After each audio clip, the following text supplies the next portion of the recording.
10:45 මේ ශ්‍රී ලංකා ගුවන් විදුලි සංස්ථාවයි මෙන දිවා ප්‍රවෘත්ති සංස්කරණය එදිරිවීර ගුණසේකර ප්‍රකාශය සුජීව හරිස්චන්ද්‍ර කොවිඩ් ප්‍රතිශංස්ථකරණ එන්නත් මාත්‍රා 2,01,32,000ක් ලබා දී අවසන් ගුරු උපදේශක විදුහල්පති සේවා සංවෘත්ත සේවා වශයෙන් ගැසට් කෙරේ ගුරු විදුහල්පතිවරුන්ට සැප්තැම්බර් සහ ඔක්තෝබර් මාසය සඳහා රුපියල් 5,000ක විශේෂ දීමනාවක් රාජ්‍ය ආයතන තුල දැඩි මූල්‍ය විනයක් පවත්වාගෙන යාමේ අවශ්‍යතාව මුදල් අමාත්‍යවරයා පෙන්වා දෙයි.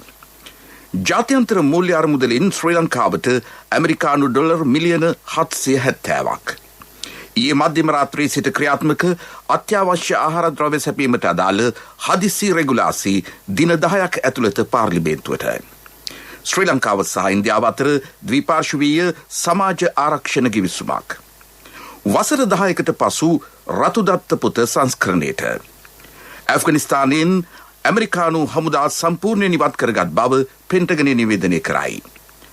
පැරාලිම්පික් පදක්කම් සටහනේ චීනය ඉදිරියෙන් ඊයේ දිනය අවසන් වන විට කොවිඩ් ප්‍රතිශක්තිකරණ එන්නත් පළමු මාත්‍රාව ලබා දී ඇති පුද්ගල සංඛ්‍යාව 1,23,23,579ක් බව සෞඛ්‍ය අමාත්‍යාංශය නිවේදනය කරයි.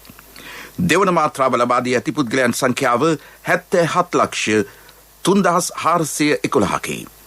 සංවර්ධන කටයුතු සඳහා ශ්‍රී ලංකාවට පැමිණ සිටින චීන ජාතිකයන්ට සයින්ෆාම් මෙන්නතේ පළමු මාත්‍රා 2,865ක්ද දෙවන මාත්‍රා 2,435ක්ද ලබා දී ඇත. ඒ අනුව මෙරටදී ලබා දී ඇති කොවිඩ් ප්‍රතිශක්තිකරණ එන්නත් ප්‍රමාණය 2,01,32,290ක් වෙයි. මේ අතර ස්පුට්නික් එන්නත් මාත්‍රා 15,000ක් අද අලුයම දිවෙන්නට ලැබුණු බව කොවිඩ් මර්ධන ජාතික මෙහෙයුම් මධ්‍යස්ථානයේ ප්‍රධානී යුද හමුදාපති ජෙනරාල් ශවේන්ද්‍ර සිල්වා මහතා පවසයි. කොවිඩ් වසංගතය පාලනය සඳහා දේශීය ඖෂධ ජනතාව වෙත ලබා දීමට විශේෂ ව්‍යාපෘතියක් ක්‍රියාත්මක කරේ. ඒ අනුව දිවයිනේ සියලුම පවුල් ආවරණය වන පරිදි දේශීය ප්‍රතිශක්ති වර්ධක ඖෂධ සහ ඖෂධීය ප්‍රතිශක්ති වර්ධක කැඳ ලබා දීමට තීරණය කර ඇත. ආයුර්වේද දෙපාර්තමේන්තුවේ සූත්‍ර කමිටුව විසින් අනුමත කරන ලද ඖෂධ මංජුෂාවක් සෑම පවුලක් වෙතම ලබා දීමට තීරණය කර ඇත. මෙම වැඩසටහනේ පළමු අදියර නිරෝධායන ඇඳිරි නීතිය ක්‍රියාත්මක කාලය තුල ආදායම් අහිමි වූ පවුල් ලක්ෂ 25ක් වෙනුවෙන් ලබා දීමට පියවර ගැනේ. දෙවන අදියරේ අර්ථයේ දිවයිනේ සියලුම පවුල් සඳහා මේ වැඩසටහන ක්‍රියාත්මක කරන බව සෞඛ්‍ය අමාත්‍ය කෙහෙලිය රවක්වැල්ල මහතා සඳහන් කරයි. ගුරු විදුහල්පති සේවයෙහි වැටුප් විෂමතා ඉවත් කිරීම සම්බන්ධයෙන් වූ අනුකාරක සභාවේ නිර්දේශ ක්‍රියාත්මක කිරීමට අමාත්‍ය මණ්ඩලය තීරණය කරයි. ගුරු සේවය, ගුරු උපදේශක සේවය සහ විදුහල්පති සේවය සංවෘත සේවා වශයෙන් නොවැම්බර් මාස 20 වෙනි දිනට පෙර ගැසට් නිවේදනයක් මගින් ප්‍රකාශයට පත් කිරීමට තීරණය කර ඇත. වැටුප් වැඩිවීම 2022 අයවැය යෝජනා මගින් අධීරගතව ක්‍රියාත්මක කරේ. මෙම වසරේ සැප්තැම්බර් සහ ඔක්තෝබර් යන මාස සඳහා රාජකාරී කටයුතු වල නිරත වන ගුරුවරුන් සහ විදුහල්පතිවරුන් වෙනුවෙන් රුපියල් 5,000ක විශේෂ දීමනාවක් ගෙවීමටද අමාත්‍ය මණ්ඩලය තීරණය කර ඇත.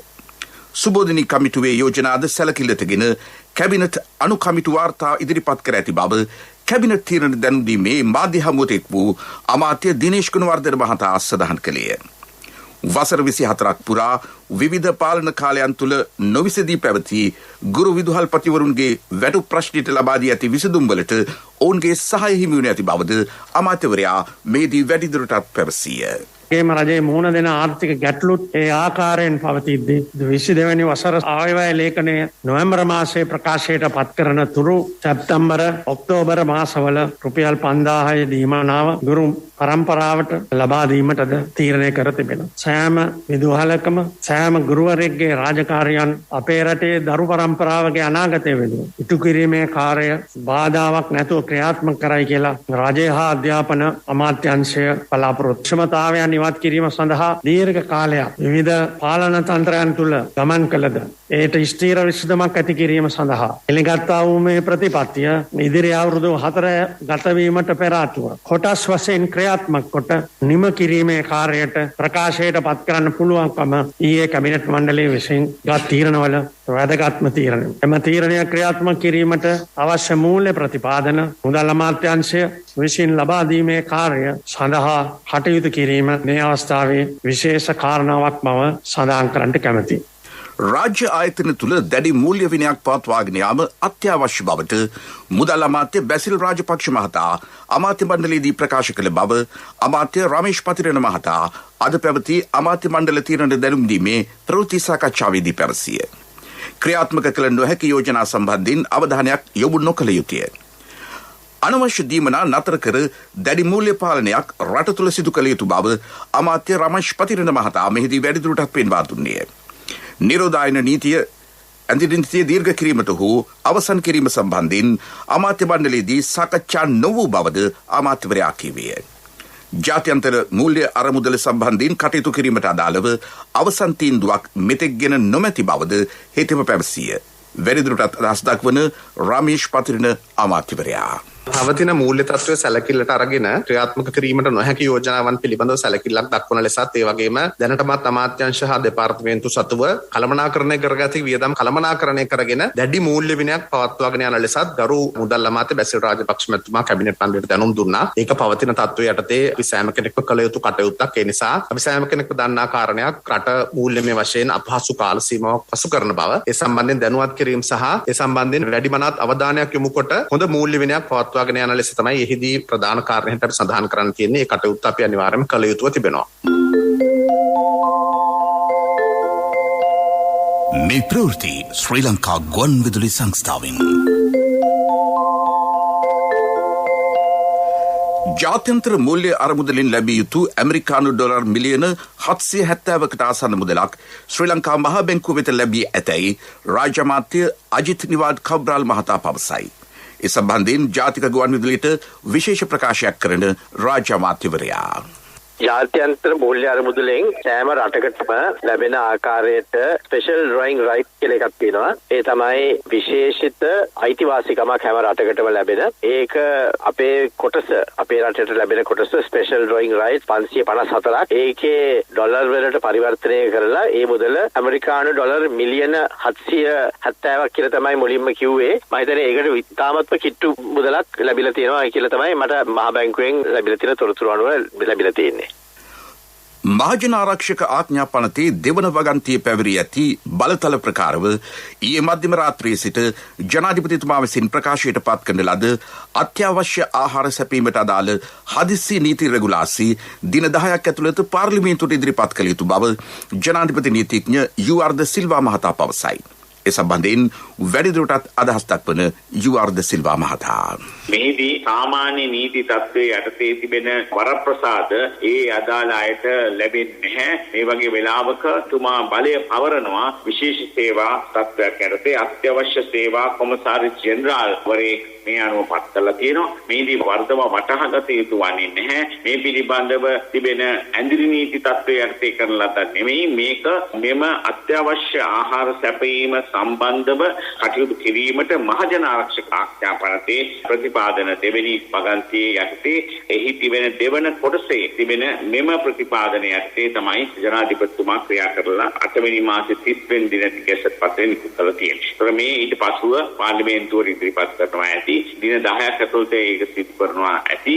පාර්ලිමේන්තුවට යනතුරු බලා සිටියවත් වන්නේ නැහැ. මේ ගැසට් පත්‍රය නිකුත් වෙච්ච දා සිටම ක්‍රියාත්මක වීමේ හැකියාව තිබෙනවා. 1958 අංක 15 දරන සේවකාර්ථ සාධක අරමුදල් පනත සංශෝධනය කෙරේ. ශ්‍රී ලංකාව සහ ඉන්දියාව අතර ද්විපාර්ශවීය සමාජ ආරක්ෂණ ගිවිසුමකට එළඹීම සඳහා එම පනත සංශෝධනය කිරීමට තීරණය කර ඇත.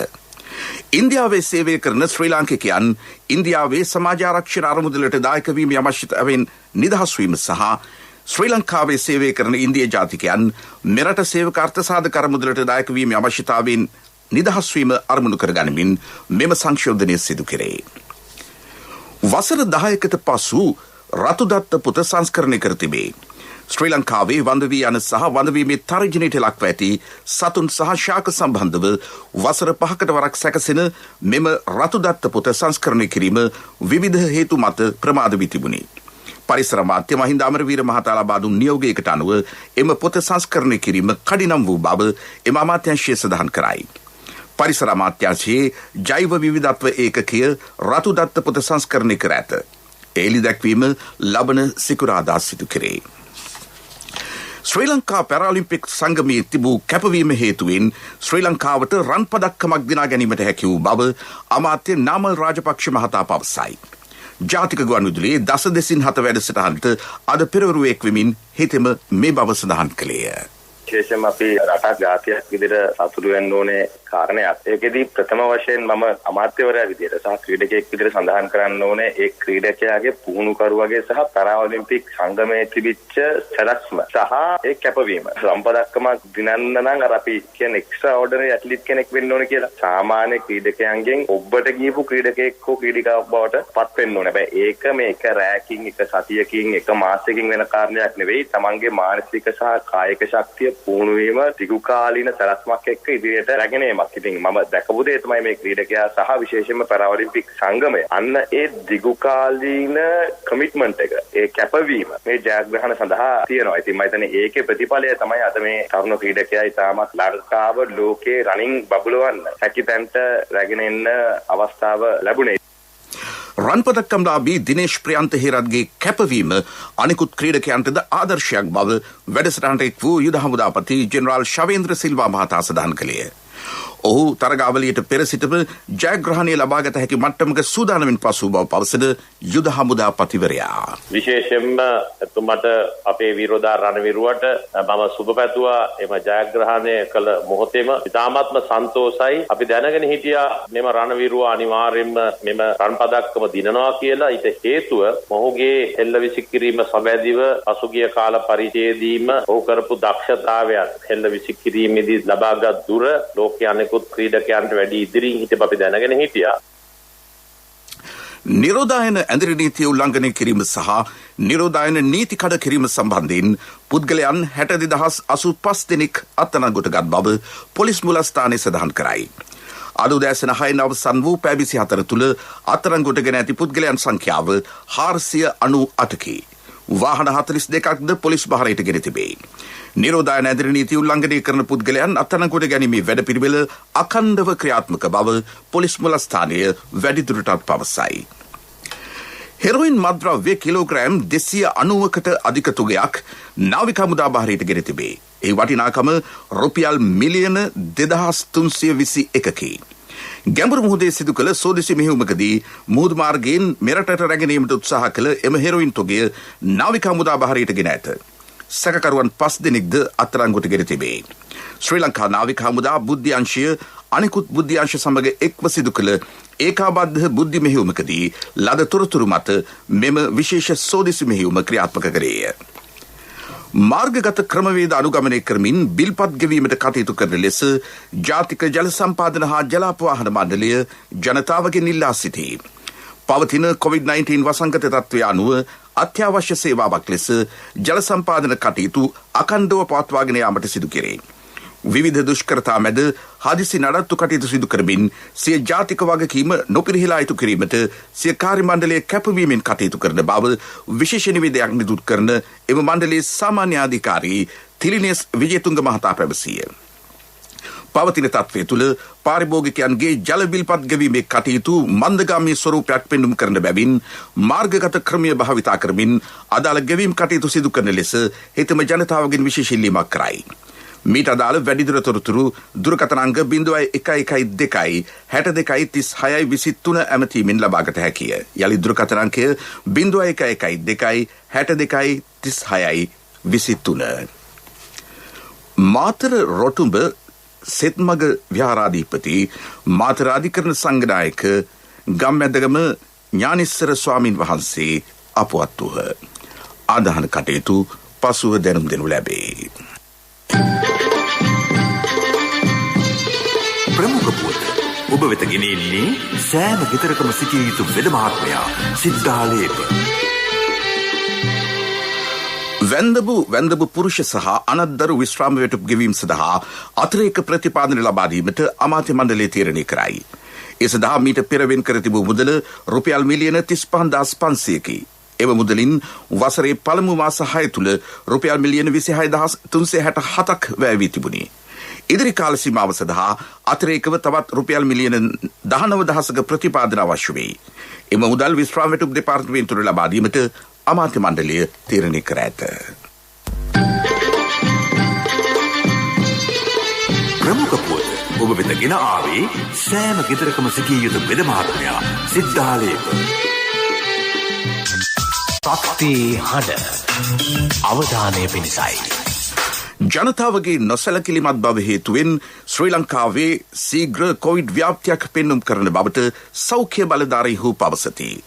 රට තුළ නිරෝධායන ඇඳරි නීතිය ක්‍රියාත්මක වුවද ඇතමුන් ඊට අනුගත නොවේ කටයුතු කරන ආකාරය නිරීක්ෂණය වේ. රජය පනවා ඇති සංචරණ සීමා පිළිබඳව අවධානයක් නොදක්වන ඇතැම් පිරිස් මාර්ගවල සැරිසරන ආකාරයද දක්නට ලැබේ. ඇතැම් කඩසාප්පු අර්ධ වශයෙන් විවෘත කර ව්‍යාපාර කටයුතු වල නිරත වන ආකාරයද නිරීක්ෂණය වේ.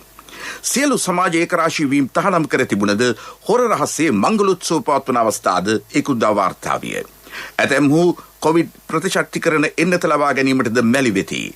මුව ආවරණ පැළඳීම සමාජ දුරස්ථභාවය පවත්වා ගැනීම හා නිරන්තරයෙන් දෑත් සේදීම යන මූලික සෞඛ්‍ය පුරුදු අනුගමනය නොකරන ඇතැම් පිරිස් හේතුවෙන් කොවිඩ් ව්‍යාප්තියේ වර්ධනයක් දක්නට ඇත. මේ ජාතික වශයෙන් නොව ජාත්‍යන්තර වශයෙන්ද දක්නට ලැබෙන අභියෝගයකි. මෙම අභියෝගයේ ජය ගැනීම සඳහා සියලු දෙනා එක්වන්නයි කටයුතු කිරීම අත්‍යවශ්‍ය වේ. මේ සියලු රටවැසියන්ගේ විශේෂ අවධානය පිණිසයි. විදෙස් පුවත්.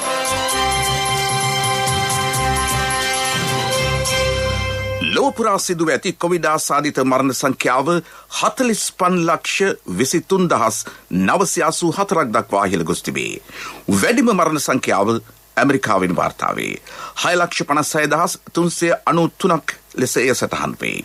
බ්‍රසීලයෙන් වාර්තා වන මරණ සංඛ්‍යාව 5,79,643කි. ඉන්දියාවේ කොවිඩ් ආසාදිත මරණ සංඛ්‍යාව 4,38,592ක් දක්වා ඉහළ ගොස් ඇත. මෙක්සිකෝවෙන් මරණ 2,58,491ක් වාර්තා වේ. ඇෆ්ගනිස්තාන ජාතිකයන් රටින් පලා යාම සඳහා තව දුරටත් උත්සාහ දරමින් සිටින බව ජාත්‍යන්තර මාධ්‍ය වාර්තා කරයි. ඔහු දේශ සීමා පසු කර යමින් අසල්වැසි පාකිස්තානයට පලා යාම සඳහා උත්සාහ දරති. ඉකුත් සති දෙක තුළ දහස් කරනක් ජනයා ඇෆ්ගනිස්තානයේ සිට පාකිස්තානයට පලා ගියහ. කාන්තාවන් කුඩා දරුවන් ඇතුළු විශාල පිරිසක් ඒ අතර වූ බවට වාර්තා වේ. ඇමරිකානු හමුදා ඇෆ්ගනිස්තානයෙන් ඉවත්වීමට ගත් තීරණයත් සමග එරට ජනතාව දැඩි කනස්සලට පත්ව සිටිති. ඇෆ්ගනිස්තානයේ රාජකාරිවල නිරත වූ සියලු ඇමරිකානු හමුදා සමාජිකයන් එරටින් ඉවත් කරගත් බව පෙන්ටගනය නිවේදනය කරයි. ඒ අනුව ඇෆ්ගනිස්තානයේ වසර 20ක එක්සත් ජනපද හමුදා මෙහියුම් එලෙස අවසන් කර තිබේ. ඇෆ්ගනිස්තානයේ සේවයේ නිරත වූ සිස් හමුදා සමාජිකයන්ට කෘතවේදීත්වය පළ කරන බව ඇමරිකානු ජනාධිපති ජෝ බයිඩන් මහතා සඳහන් කරයි. පිරසර සංවර්ධනයක පුවත් සම්පින්ඩනය සංවර්ධන පුවත් ඔබ වෙත ගෙනෙන්නේ නවීන තාක්ෂණයේ බලමහිමය මෙල්වා QST අපේ රටේ අපේම දෙයක්. ගල්ල යටලමත්ත බෝවිටිය මුල්ල තලාව මාර්ගය සංවර්ධනය කෙරේ. ඒ සඳහා වැය කරන මුදල රුපියල් මිලියන 73,015කි. මහාමාර්ග අමාත්‍යාංශය ව්‍යාපෘති ක්‍රියාත්මක කරයි. කඩිනමින් මේ මාර්ගයේ සංවර්ධන කටයුතු අවසන් කරන බව ගාල්ල දිස්ත්‍රික් සංවර්ධන කමිටුවේ සභාපති පාර්ලිමේන්තු මන්ත්‍රී සම්පත් අතුකෝරළ මහතා පවසයි. පිරසර සංවර්ධනයක පුවත් සම්පින්ඩනය සංවර්ධන පුවත් ඔබ වෙත ගෙන ආවේ බාසුන්නේ අපේ රටේ ඉන්න පුතා කීරේවල තියෙනවා අලුතෙන් හදන ගෙදරටත් QST කම්බිම දාන්න කියලා. ඒක හොඳයි. මොනවද ඉතින් ඔය QST කියන්නේ? අද ලෝකේ නවීන තාක්ෂණයෙන් තමයි QST කම්බි හදන්නේ. අපේ රටෙත් මෙල්වා QST කම්බි හදනවනේ. සත්‍ය අතින් ඉස්තරම්. මල කෑමත් ඉතාම අඩු මෙල්වා ගින්නකට භූමිකම්පාවකට උනත් ඔරොත්තු දෙනවා.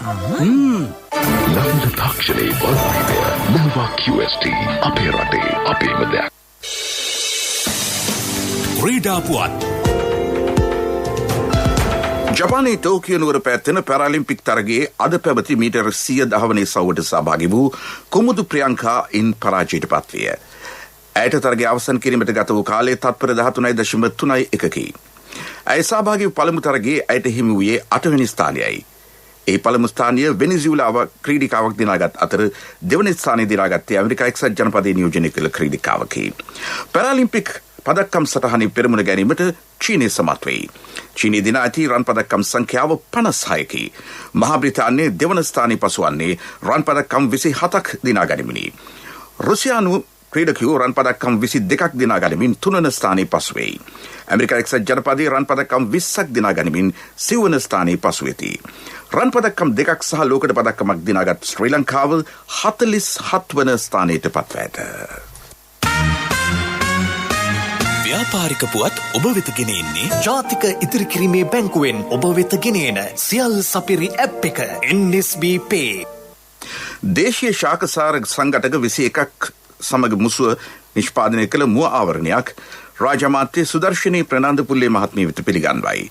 දේශබන්දු සමන් හෙට්ටිය රජු මහතා මෙම මුව ආවරණය නිර්මාණය කර තිබේ.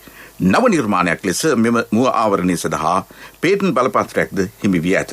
ඉදිරියේදී මෙම මුව ආවරණය වෙළඳපොළට නිකුත් කිරීමට නියමිතයි. ව්‍යාපාරික පුවත් ඔබ වෙත ගෙනාවේ ඔබේ සියලුම බැංකු කටයුතු වඩාත් සුරක්ෂිතව පහසුවෙන් කරගන්න ජාතික ඉදිරි කිරීමේ බැංකුවෙන් ඔබ වෙත ගෙන එන සියල් සපිරි ඇප් එක NSB Pay. මුදල් හුමාරු, බිල්පත් ගෙවීම්, ක්‍රේලෝඩ්, ක්‍රෙඩිට් කාඩ් ගෙවීම්, ලංකා QR ආදී සේවාවන් රැසක් සමගින් බැංකු ගිණුම් කිහිපයක් සමග එකවර ලියාපදිංචි වීමේ පහසුකම ඔබ කොතැනක සිටියත් ඔබේ බැංකු කටයුතු එසැනින් කරගන්න ඩිජිටල් විසඳුම Play Store හෝ App Store හරහා දැන් නොමිලේම ඩවුන්ලෝඩ් කරගන්න. NSB Pay. වැඩි විස්තර ළඟම පිහිටි ශාඛාවෙන් හෝ 0112 379 379 අමතන්න. කොන්දේසි සහිතයි. ආර්ථික පුවත් ආවරණය යුතුයකම් වගකීම් එක්ක සල්ලි ඉතුරු කරන්න ලේසි නෑ. ඔබේ ස්ථාවර තැන්පතට ආකර්ෂණීය පොලියක් හා ආරක්ෂාවක් දෙන්න අපි පොරොන්දු වෙන්නේ ඒකයි. LOLC Finance ස්ථාවර තැන්පතු ඉතිරිය උතුරන්න. 2001 දෙසැම්බර් 13 වෙනි දින නීතිගත කරන ලද LOLC Finance PLC ICRA Lanka limited වෙතින් SLA ස්ථාවර ශ්‍රේණිය ලබා ඇත. 2011 අංක 42 දරන මුදල් ව්‍යාපාර පනත යටතේ ශ්‍රී ලංකා මහ බැංකුවේ මුදල් මණ්ඩලය වෙතින් බලපත්‍රලාභී මුදල් සමාගමකි. රැකියා අහිමිව සිටි කළුතර දිස්ත්‍රික්කයේ විශාල පිරිසකට වත්මන් රජය යටතේ රැකියා ලබා දී ඇතැයි රාජ්‍ය අමාත්‍ය පියල් නිශාන්ත මහතා සඳහන් කරයි. උපාධිධාරී බහුකාර්ය සාධන රැකියා යනාදිය ඒ අතර ප්‍රමුඛ වේ. ගෘහස්ථ ආර්ථික ඉහළ නැංවීම සඳහාද වැඩපිළිවෙලක් ක්‍රියාත්මකයි. ස්වයං රැකියාවල නිරතවන් සඳහා ණය ආධාර ලබා දීමද සිදු කෙරේ. දිස්ත්‍රික්කයේ මධ්‍යම පරිමාණයේ ව්‍යවසායකයන් දිරිගැන්වීම සඳහාද නව වැඩපිළිවෙලක් ක්‍රියාත්මක බව හෙතෙම පවසයි.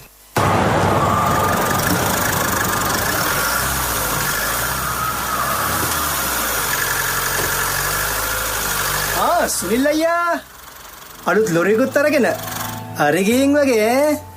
හරි ගියේ හරි තැනට ගිය හින්දා මල්ලි LOLC එකෙන් ලීසින් කරේ. මාත් හරියන්න කියලා හරි තැනටම යන්න ඕනේ. LOLC Finance හරියන්න හරිම තැන. වැඩි විස්තර සඳහා 0115 715 555 අමතන්න.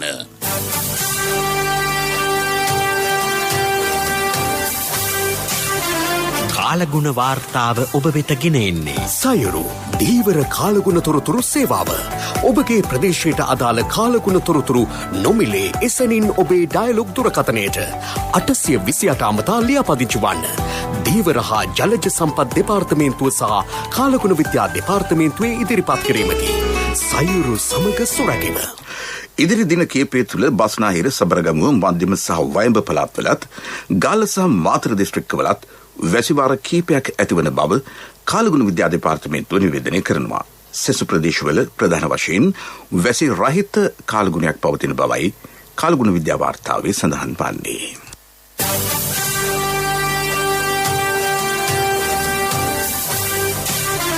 කාලගුණ වාර්තාව ඔබ වෙත ගෙන ආවේ සයුරු දීවර කාලගුණ තොරතුරු සේවාව. ඔබගේ ප්‍රදේශයට අදාළ කාලගුණ තොරතුරු නොමිලේ එසැනින් ඔබේ ඩයලොග් දුරකථනයට 828 අමතා ලියාපදිංචි වන්න. දීවර හා ජලජ සම්පත් දෙපාර්තමේන්තුව සහ කාලගුණ විද්‍යා දෙපාර්තමේන්තුවේ ඉදිරිපත් කිරීමකි. සයුරු සමග සුරැකීම. යලිසිරස්තල කොවිඩ් ප්‍රතිශක්තිකරණයෙන්ත් මාත්‍රා 2,01,32,000ක් ලබා දී අවසන්. ගුරු විදුහල් ප්‍රතිවරුන්ට සැප්තැම්බර් සහ ඔක්තෝබර් මාසය සඳහා රුපියල් 5,000ක විශේෂ දීමනාවක්. රාජ්‍ය ආයතන තුළ දැඩි මූල්‍ය විනයක් පවත්වාගෙන යාමේ අවශ්‍යතාව මුදල් අමාත්‍යවරයා පෙන්වා දෙයි. රාජ්‍ය ජාත්‍යන්තර මූල්‍ය අරමුදලින් ශ්‍රී ලංකාවට ඇමරිකානු ඩොලර් මිලියන 770ක්. ඇෆ්ගනිස්තානයෙන් ඇමරිකානු හමුදා සම්පූර්ණයෙන්ම ඉවත් කරගත් බව පෙන්ටගනය නිවේදනය කරයි. ඒ සමගින් දහවල් ප්‍රධාන ප්‍රවෘත්ති ප්‍රකාශනය බවට පත්වනවා. අපගේ මෙම ප්‍රවෘත්ති ප්‍රකාශය www.slbc.lk වෙබ් අඩවි ඔස්සේද සවන් දිය හැකියි. අපේ මීළඟ ප්‍රධාන ප්‍රවෘත්ති ප්‍රකාශය සවසායට බලාපොරොත්තු වන්න.